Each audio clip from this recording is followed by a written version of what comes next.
Good afternoon. The hour is 6:30 p.m. The Lewisville Planning and Zoning meeting of October 18th, 2011 is called to order. There is a quorum present.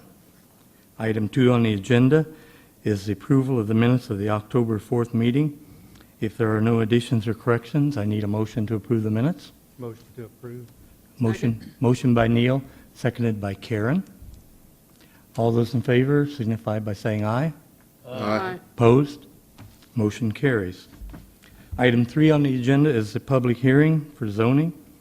Item 3A, consideration of a zone change request from light industrial L1 district zoning to warehouse WH district zoning on a 1.029 acres located at the southwest corner of Stonewall Drive and Huffines Boulevard, further identified as Riverview Industrial Park Addition, Lot 10R, Block A.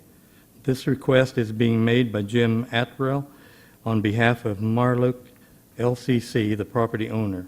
This is case number PZ 2011-10-08. Staff? Good evening, Commissioners. Paisha Boomsma, Planning Administrator.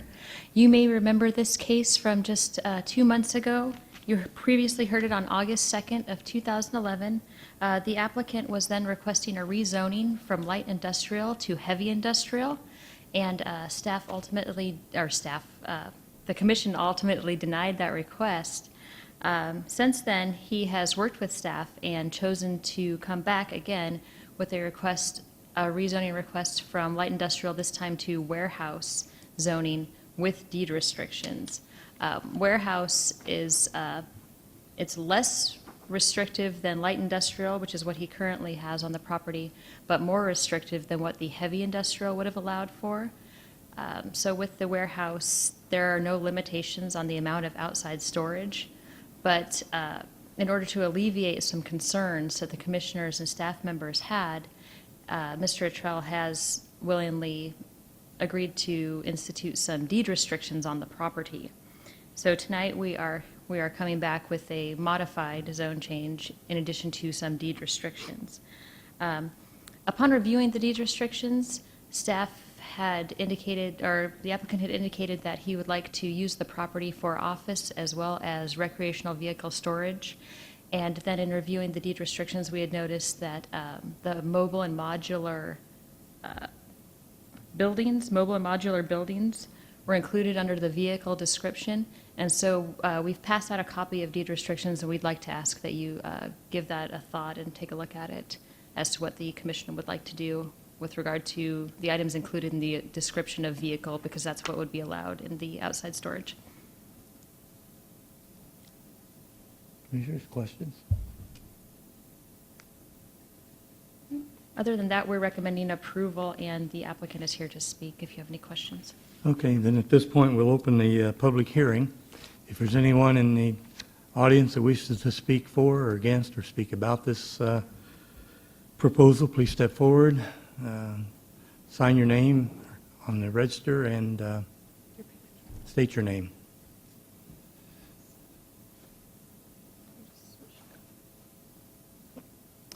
Good evening. My name is Jim Attrell. I'm with Marlock, the applicant.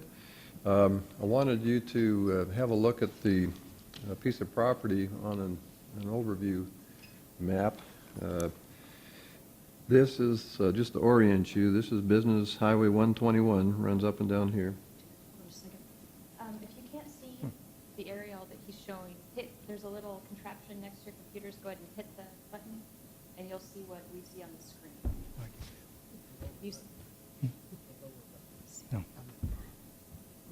It would be helpful if you could see. Oh.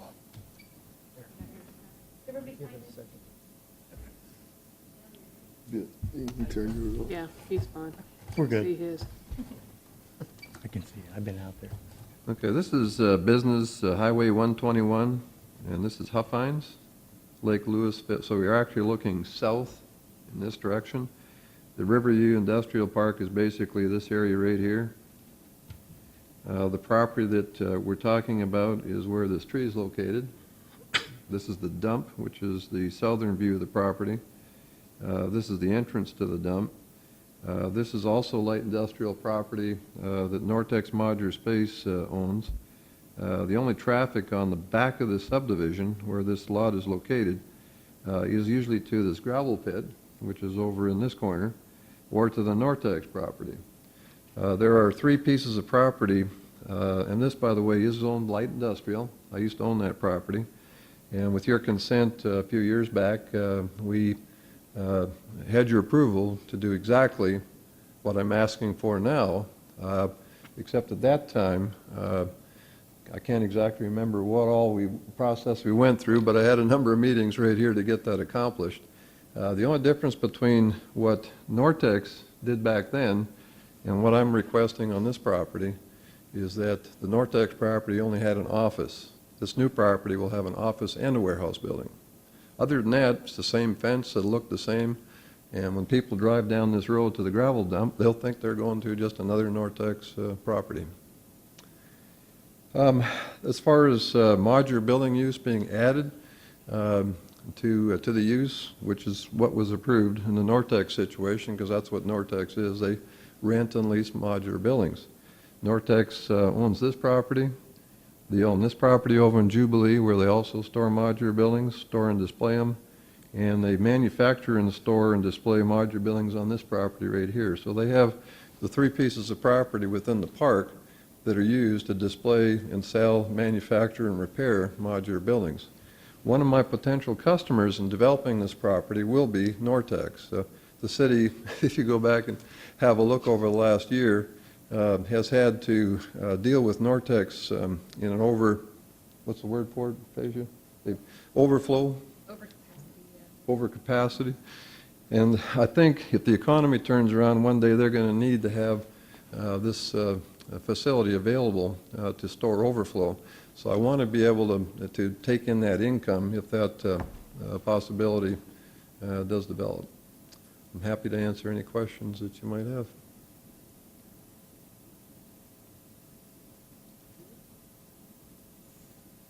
Okay, thank you very much. Okay, if no one else to speak, we need a motion to close the public hearing. Motion to close. Motion by Neil, Second. Second. seconded by Michael. All in favor, say aye. Aye. Motion carries. Okay, agenda item 4, reports. We closed the public hearing. Oh. Vote. Never mind, okay. All right, is there further discussion? Okay, we need a motion either to approve or deny this request. A motion to approve the request. Michael has a motion to approve. Is there a second? Bill seconded the motion. All those in favor, say aye. Aye. Opposed? Aye. Opposed, Karen. Everyone else, aye. Okay, so motion carries. Item 4 is reports.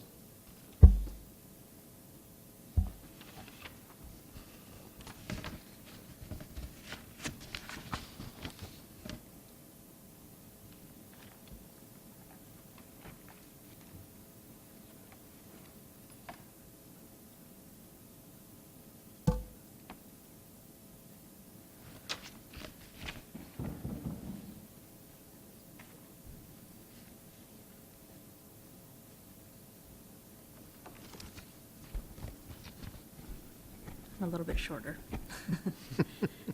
Good evening, Commissioners. This evening, we'd like to introduce a new permitting process that we're considering.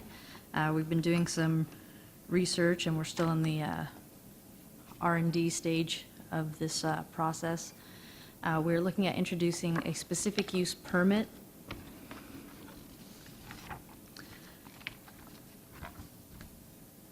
to supplement the zoning ordinance. The purpose of introducing the special use permit is to allow the Planning and Zoning Commission and City Council an opportunity to evaluate property with special characteristics to ensure compatibility with adjacent properties. The intent of the district is to allow consideration of certain uses that would typically be incompatible but may be permissible with the provision of certain conditions and restrictions. We have, what we're looking to introduce is a special use permit, which essentially would be an overlay, and it would be less permanent than a zoning change request. Currently, we do have a specific use zoning district, which is more permanent in nature. This special use permit would allow a more detailed level of review as well.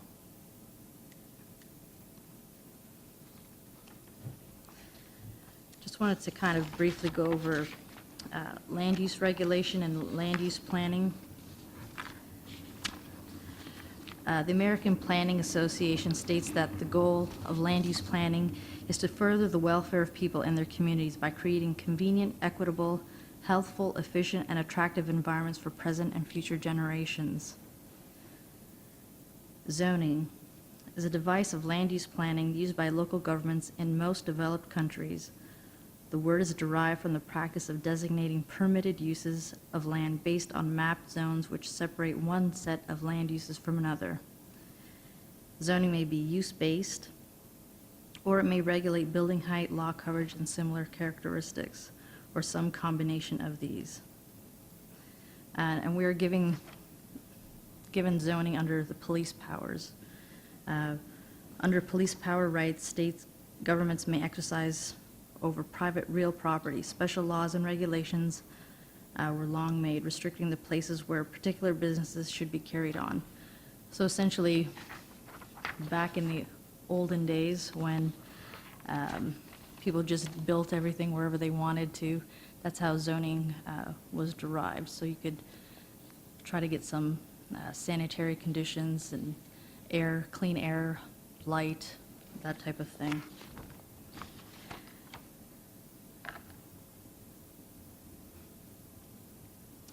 In developing or in studying the special use permit process, we conducted a survey of 17 different cities. In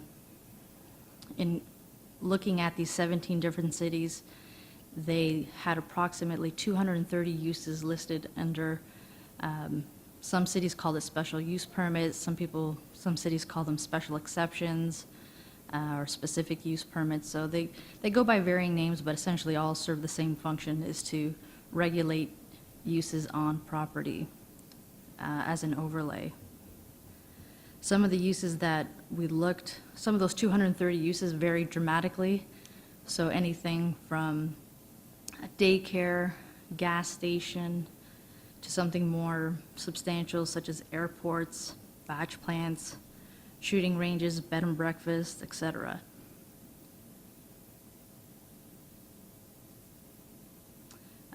Currently, the way the Lewisville zoning ordinance works is we have straight zoning. We have 35 zoning districts, so ranging anywhere from agricultural open space all the way up to specific use zoning, heavy industrial zoning. And we also have what is termed cumulative zoning. What that means essentially is that functions more on the commercial level. So if you have a property that is zoned light industrial, for example, it also allows anything that's allowed in general business. General business also allows anything in local commercial. Local commercial allows anything in office district. So essentially, light industrial allows anything from office district through general business, as well as what's allowed in light industrial. So it's just kind of a domino effect. The specific use zoning district that we do currently have typically affects commercial property only. And I have here, with the exception of bed and breakfast, because bed and breakfast is considered a commercial property. However, it's conducted in a residential zoning district typically. And the specific use zoning district that we do have is very limited in number. Currently, there are only, I believe, 7 different uses listed under specific use zoning: bed and breakfast, cemeteries, broadcast transmission towers over 100 feet, criminal or penal institutions, landfill operations, mining activities, electromechanical contrivances, and there's also provision for to allow other unusual uses, limited in number, and clearly not allowed in any other zoning district. So currently, if we had someone come in, for example, and say, we want to put in an airport, well, that doesn't fit under any of our zoning categories. So that would be probably a use that we would say, okay, you need to go and apply for specific use zoning in order to achieve that use. The specific use zoning process, so the specific use zoning, essentially what you do is you would apply for a zone change request, just like you would to change any property, any zoning on any property. It affects the entire property, and it is its own zoning category. Specific use zoning is different from other zone change requests in the way of before we take forward a specific use zoning, we do require a full engineering site plan be submitted and approved by staff and council. Any changes to the SU zoning, so essentially when you're applying for something, for example, the landfills, when they apply for specific use zoning, they show us exactly what they're going to do. When they come back and they say, we want to add a new maintenance shop building, we say, that's fine, you just need to go through the entire process again. One other thing to note is that the Zoning Board of Adjustment has no jurisdiction over the specific use zoning district. So you can't go and ask for variances from the Zoning Board of Adjustment. What we're envisioning in this specific use permit process is that it essentially will mimic the zoning process in terms of you would file for a specific use permit, you would still be required to do an engineering site plan as part of the approval process. This is where it's a little bit different, whereas if you asked for a special use permit, the underlying zoning would remain. So the specific use permit is an overlay on top of the property. And it can be applied to a specific area, building. It doesn't have to affect the entire property per se. It would require the same notification process as a zone change request, which would entail public hearing at the P&Z and City Council. So just like the case you had before you with Marluke LLC, same process. We are looking at putting conditions and regulations in place as well for the specific use permit. Examples of this would be adjacency standards. You wouldn't want something that's going to be noisy or a lot of light to be allowed next to a residential property. Or if something has a substantial amount of outside storage, you may require something in addition to the typical screening requirements that are allowed in the standard zoning districts. And with the permit, we can also put time limits on it. So it could range anywhere from a year to 10 years or however long is deemed appropriate. And we are looking as well to add termination stipulations so that if they, for example,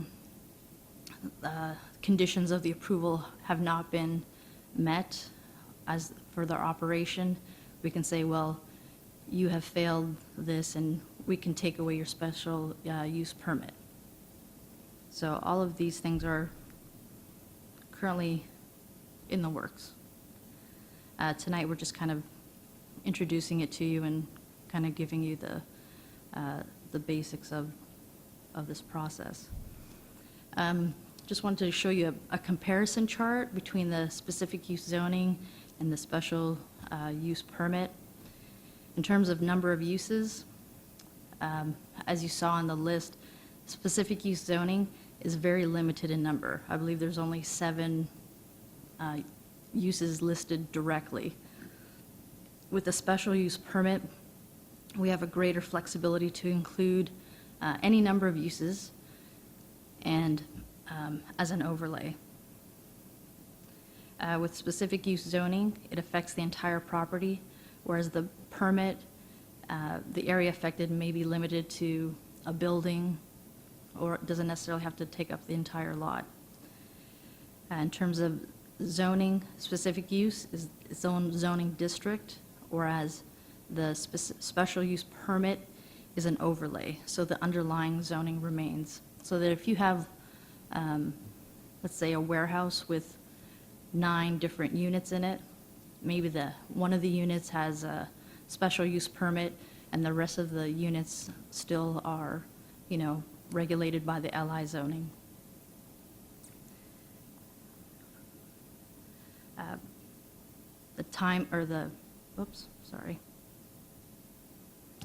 Specific use zoning is more permanent in nature, whereas the special use permit has an expiration date.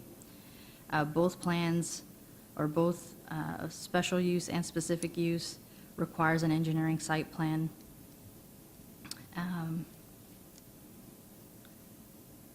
On the specific use zoning, the uses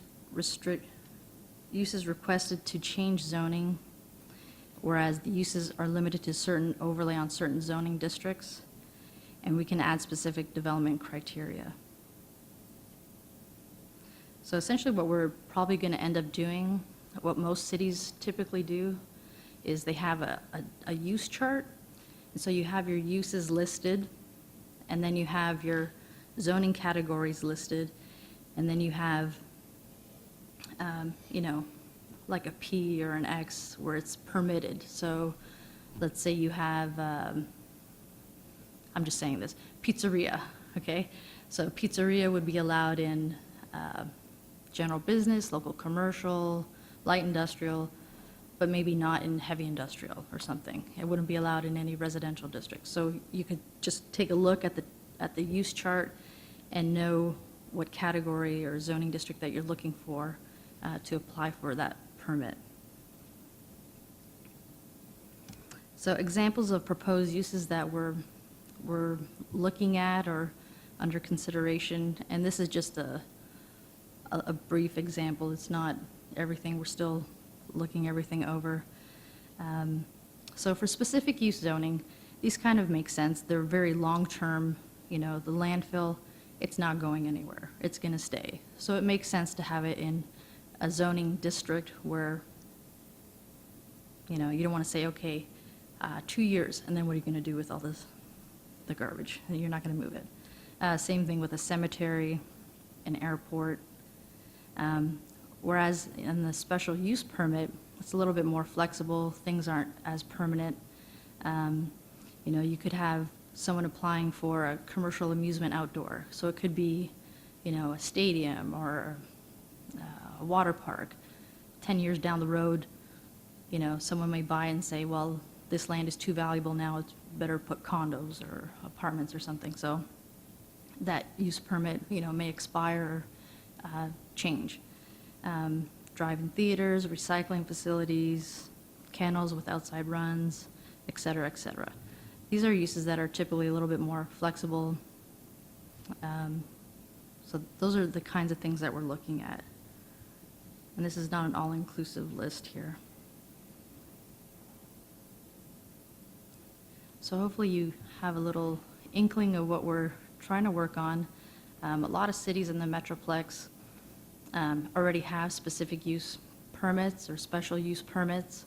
We're actually probably one of the only cities that really have a specific use zoning. We don't really have a permit process. And so we're toying with the idea, and we've been doing a lot of research, and we'd like your thoughts on it. Comments? I have some questions. Yes. Actually, the first one is, and this isn't meant to sound critical, so I hope it doesn't come that way. On the list of cities, I didn't see South Lake and Colleyville, and particularly in South Lake, I think there's been a lot done in recent months with special use. Was there a reason why they weren't included? The city actually has a survey city list that we use, and so South Lake wasn't on the list of cities that we typically survey. That's not to say that we can't survey them, but we typically have a standard 16, 17, 18 cities.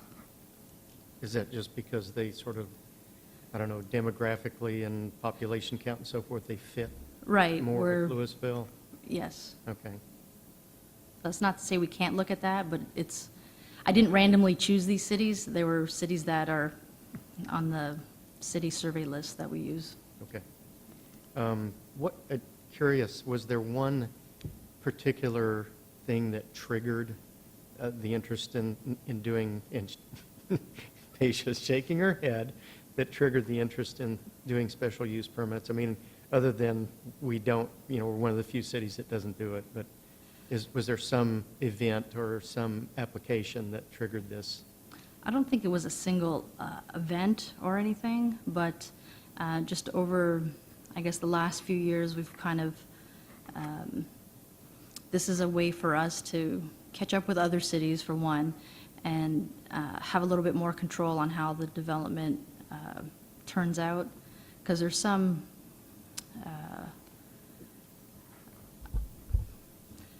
I guess you want to be able to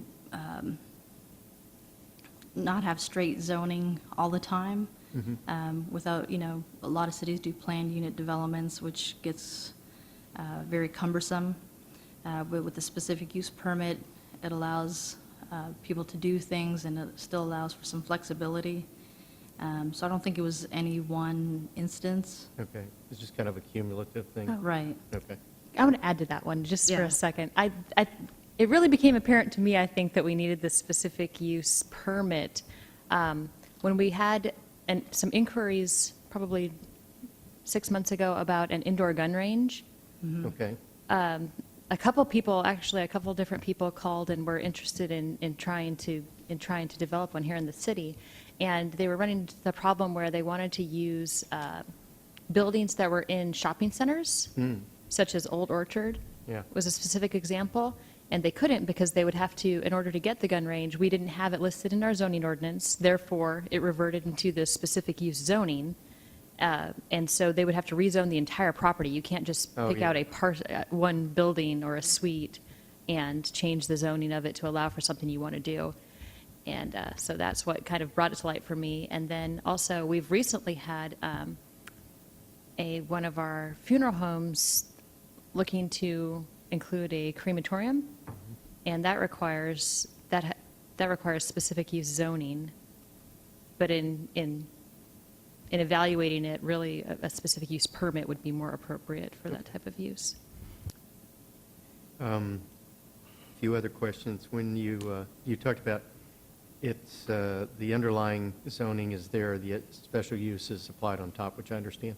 One thing I've never probably known is, what if they want to change the underlying zoning and have the special use? I mean, is special use, do you follow the question? Is there a situation where that would happen? And if so, are they sequential, or do you get one first and then come back for the other? I mean, how would that work? Well, You can do them at the same time. yeah, it would be two separate processes, that you could probably do together, but I guess unless we saw something specific, they're very different anyway, because so you're saying, do you have an example? Well, let's take your gun range, for example, and they're wanting to put that in an area where there's already commercial property. Let's say they came along with the gun range and said there's the Cotter property is available, 10 acres. We want to put a gun range there. It's in a residential area. The zoning is ag, okay? Does the special use permit just say, well, don't care that it's ag, it's a special use permit, or does the underlying zoning need to change first? Right, you'd have to, the use chart that we were talking about would say, okay, shooting range is allowed in A, B, and C zoning districts, but not in D, E, and F. So unless that underlying zoning was already there, you couldn't ask for the special use permit anyway.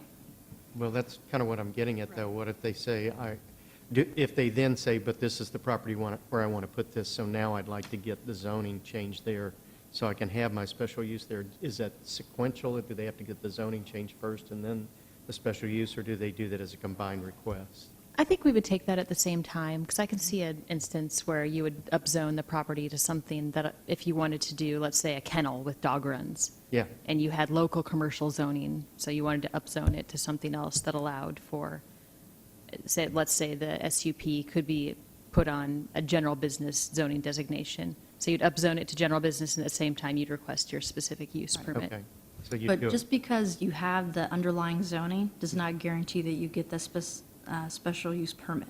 Well, and that's kind of what was behind the question, is it seemed like they would need to be packaged together so that the developer could know, I'm getting everything I need. I'm not getting the Right. underlying zoning change, but now I'm not going to get the special use. So, Right, and yeah, I guess you could package it together so that, you'd say, if I'm not getting that, then I would want to not go, or would withdraw my request to have the zoning change. Okay. After the permit terminates, is there any requirement to restore the site? Or is that built into the special use permit?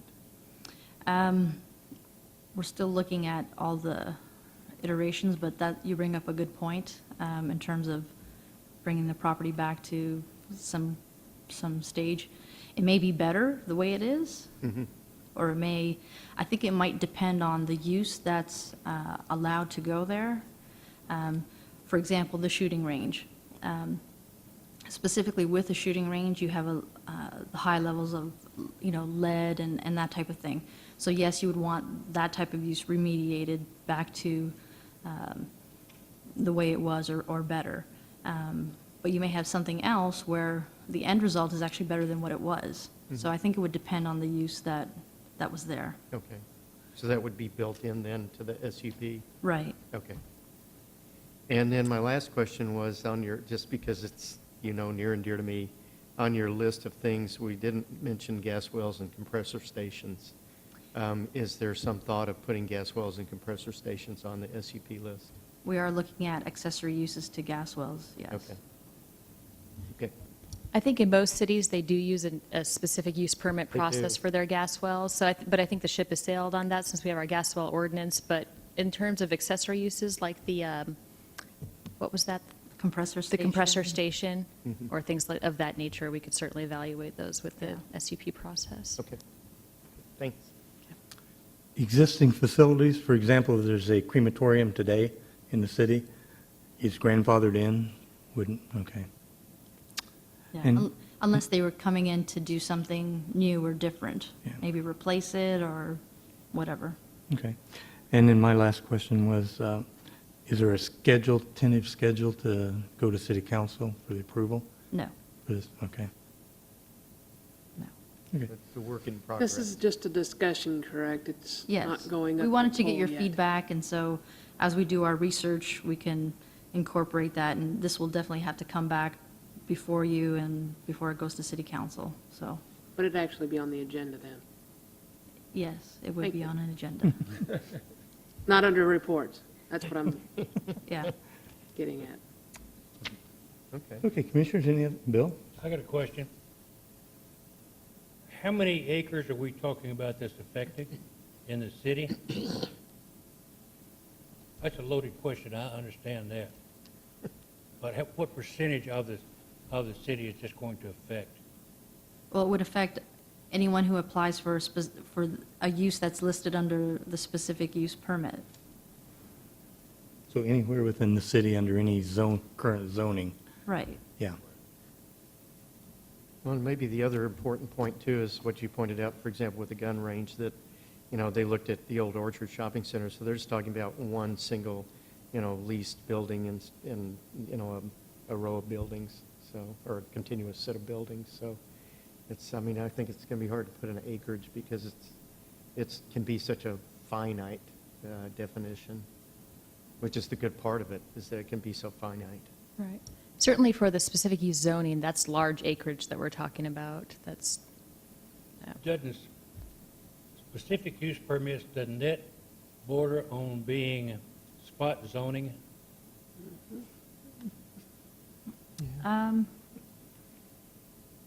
No, because I would say, it's allowed in a category already. It's just you have to get a special use permit to do it. Right, it's basically an extension of your existing zoning. And just a further evaluation to make sure that it's not, that it doesn't adversely affect nearby properties. It's the same underlying zoning with a specific use permit, basically just an additional level of review for some additional. I think it ties back to what Neil was saying, if you have an ag open piece of land and you say, okay, I want to rezone it to general business and put a gun range on it. Well, you'd still look at, okay, you're right in the middle of a residential district, and that's not a good idea anyway to have general business. And then, So the entire plat has to meet the overall city guidelines of a zoning request. Then the individual piece of that plat is the special permit. right, Okay. exactly. So, the spot zoning would be more of, yeah, okay, we'll let you have, heavy industrial right in the middle of a residential subdivision. That's more spot zoning. Whereas this is, okay, you already have heavy industrial here, and we want to put in a gun range here. Is it a good spot for a gun range? Because like even now you have, just because you have a certain zoning category, doesn't mean that you can do certain uses anyway. Because they're, for example, heavy industrial, you still have to have, so many feet before you can do a batch plant. When it's so many feet from residential before you can do a batch plant. So there's already some built-in stipulations. This is just more of reinforcing that. How many people make the final decision on whether spot zoning is applicable to this or not? One individual? I Two, can't hear you. 5, a committee?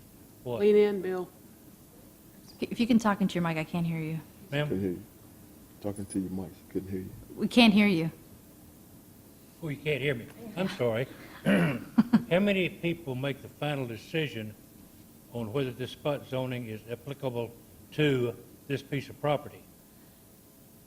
Well, we're running this whole process through our city attorney's office to make sure everything is legal. And so the specific use permit process, when it is brought forward to you, will have been thoroughly vetted, and it will be legal in nature to implement. And like Mary said, most of the other cities in the Metroplex do institute a specific use permit type of process. You run through the same process The reason as I'm a, asking the question is because I've dealt with spot zoning in several municipalities, and Fort Worth is probably one of the toughest because they have 5 people. They have to make the decision on, yes, you can do this to your property, or no, you can't.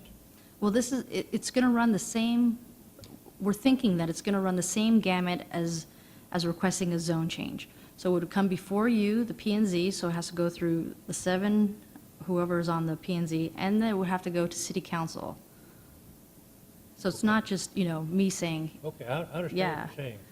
I'm just saying, who makes the final decision City when it council. goes City council. when it goes to P and Z? What it's going to be? We'll recommend it, or we Right. don't recommend it. Majority.